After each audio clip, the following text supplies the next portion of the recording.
চালানোর সর্বশেষ অবস্থা হলো যে আমরা তো দুপুর থেকে গণমাধ্যম কর্মী এবং হাজার হাজার নেতা কর্মী স্মৃতিসৌধের বাইরের যে গেটের সামনে যে রাস্তা ঢাকা আরিচা মহাসড়কের সামনে নেতা কর্মীরা অবস্থান নিয়েছেন সেই দুপুর থেকে, যে তাদের নেতা আসবেন সেই অপেক্ষায়।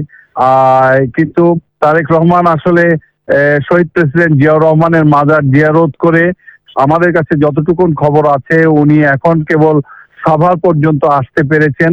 সাভার থেকে তারপরে এই নবীনগর হয়ে স্মৃতিসৌধে আসতে আমরা ধারণা করছি আরো বেশ কিছু সময় লাগবে।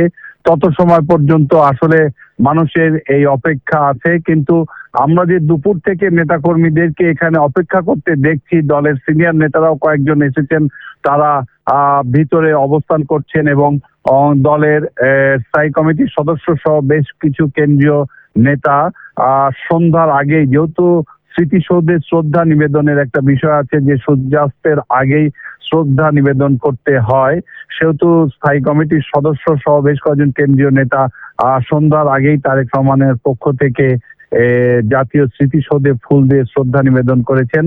এখন অপেক্ষার পালা তারেক রহমান আসতে, তিনি স্মৃতিসৌধের ভিতরে যাবেন এবং শহীদ বেদিতে যে ওখানে স্মৃতিসৌধের সামনে কিছুক্ষণ দাঁড়িয়ে থাকবেন আমরা শুনতে পেরেছি, এবং শহীদদের আত্মার মাগফিরাত কামনা করে মহান স্বাধীনতা যুদ্ধে যাদের আত্মত্যাগের বিনিময়ে আমাদের এই স্বাধীনতা এবং মুক্তিযুদ্ধের শহীদদের স্মরণে প্রতি শ্রদ্ধা জানাবেন এবং তাদের জন্য তাদের আত্মার মাগফিরাত কামনা করে দোয়ায় অংশ নেবেন বলে আমরা জেনেছি। নেতা কর্মীরা দীর্ঘ সময় আছেন, কিন্তু তাদের মধ্যে কারোর মধ্যে ক্লান্তি বা আক্ষেপ নাই। তারা অপেক্ষা করছেন তাদের নেতার জন্য, কখন আসবেন তাদের সেই প্রিয় নেতা তারেক রহমান, সেই অপেক্ষায় তারা আছেন। আমরা গণমাধ্যম কর্মীরাও অপেক্ষা করছি তারেক রহমানের আসার, তারা না। চকর, আপনাকে অনেক ধন্যবাদ আমাদের সাথে